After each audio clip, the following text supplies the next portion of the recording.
MULN stock analysis. This is for next week and onward. Is it a buy or not? Tuesday. Let's talk about this. So in the next upcoming week, I mean, I've done 39,000 videos. I spent 5 figures on courses, some intros, and have more proof documented than anyone else in the space. With Mullen Automotive, it's still just that bearish falling melting ticker. It's cooked.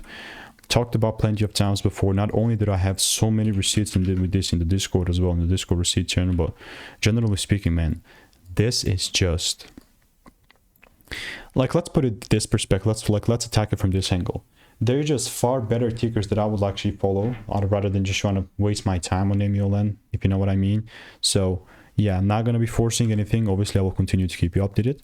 And if you want to make more money trading in a simple and lean way, then just click the first link in the description. That's that free sauce. Anything else would rather just be noise, you know. So stay tuned, and I will see you in the next one. Goodbye and enjoy.